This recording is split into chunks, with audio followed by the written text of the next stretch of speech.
अनेकता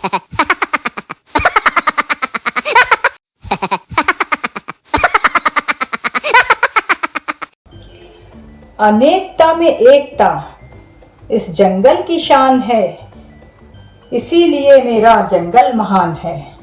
तो बच्चों, आज जो कहानी मैं आपको सुनाने जा रही हूँ उसका नाम है अनेकता में एकता।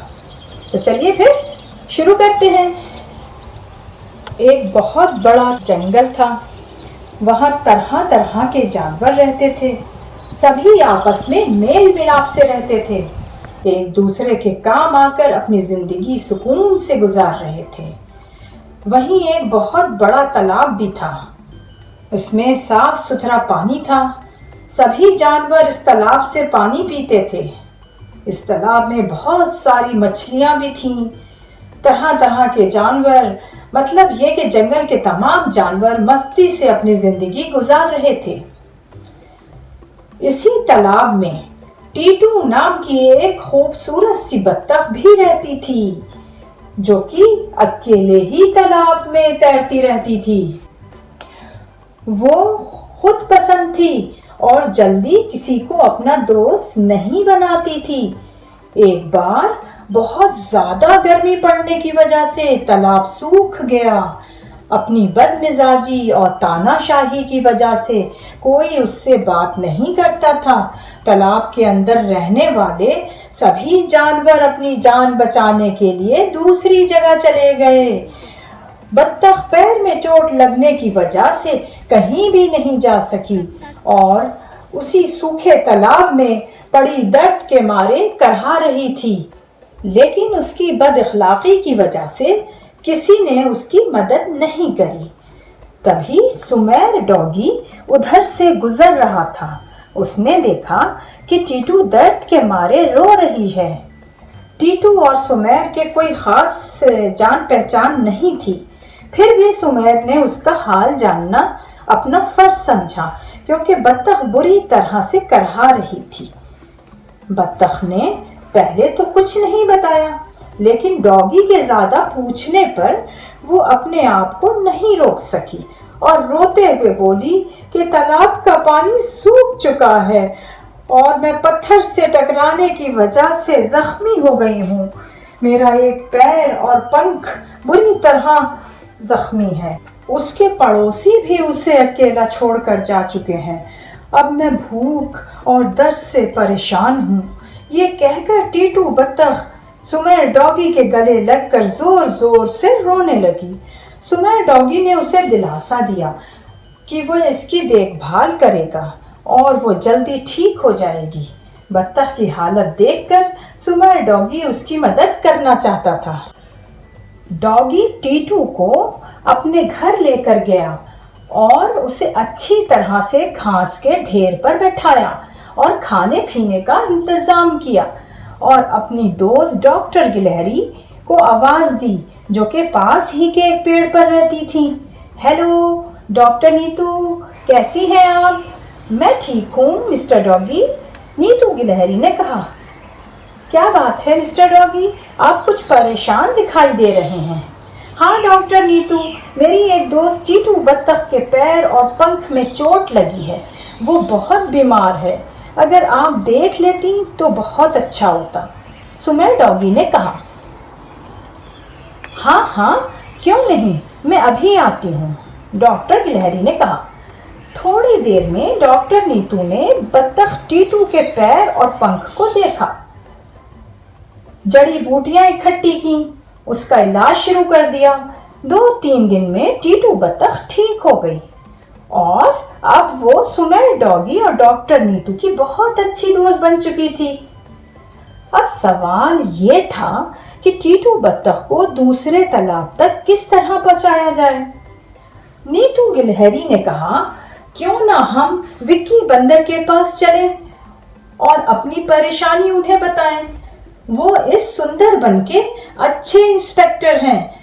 फिर दोनों विक्की बंदर से मिलने बड़े बरगद के पेड़ के पास पहुंचे। उस वक्त इंस्पेक्टर साहब परेशानी से इधर उधर टहल रहे थे।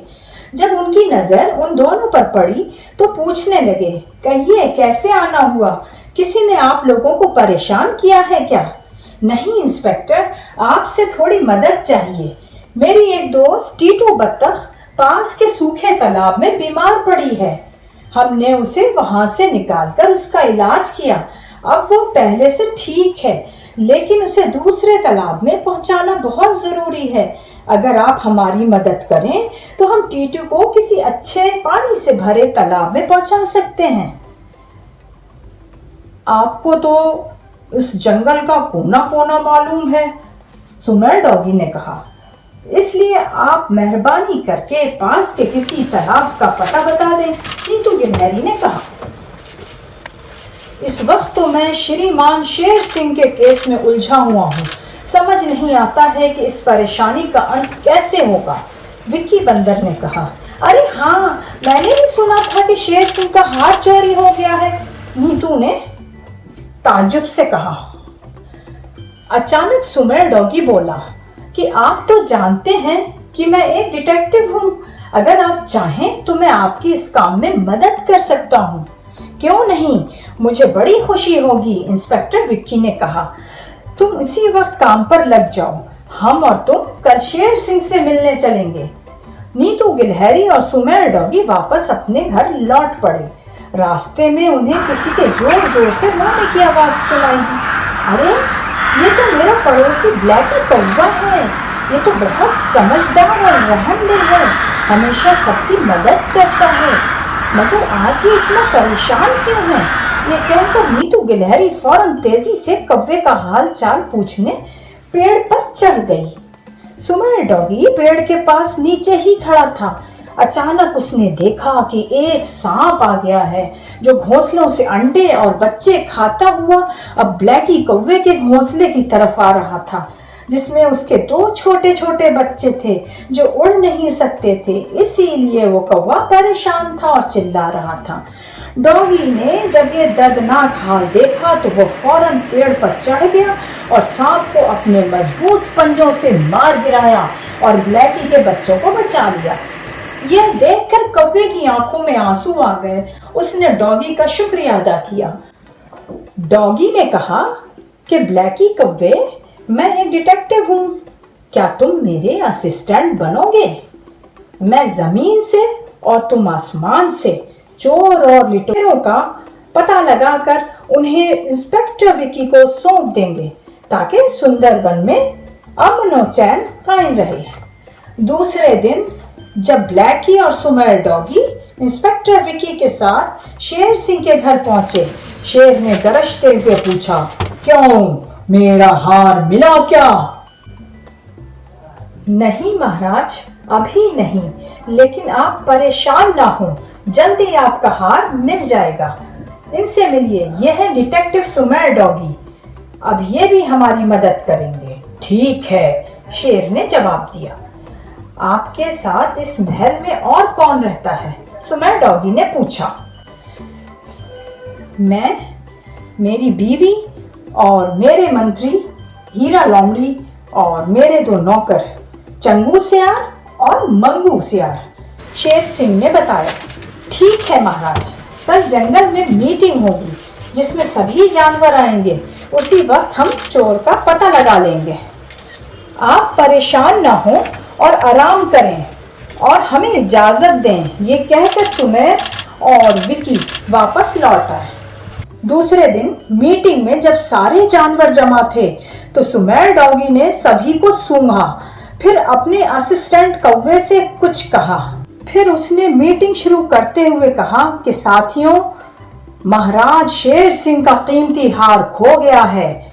मैंने चोर का नाम अपने असिस्टेंट को बता दिया है।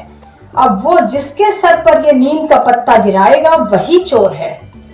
ब्लैकी कौवा उड़ा, उसकी चोंच में एक नीम का पत्ता था। सभी जानवर खामोश थे, लेकिन लोमड़ी अपना सर जोर जोर से हिलाने लगी। सुमेर डॉगी ने इंस्पेक्टर विक्की से कहा कि मंत्री लोमड़ी ही चोर है, आप उसको फौरन गिरफ्तार करें। विक्की बंदर ने दौड़कर उसको अरेस्ट कर लिया और पूछा कि बता महाराज का हार कहाँ है। हीरा लोमड़ी ने शर्म से आंखें नीचे कर ली और बताया कि हार मेरी बीवी के पास है। मैंने ही महाराज के सोते वक्त हार चुराया था और अपनी बीवी को दिया था। शेर सिंह जोर से चिल्लाया, विश्वासघात! इस लोमड़ी को मेरी नजरों से दूर करो और सख्त से सख्त सजा दो। उसने मेरा भरोसा तोड़ा है।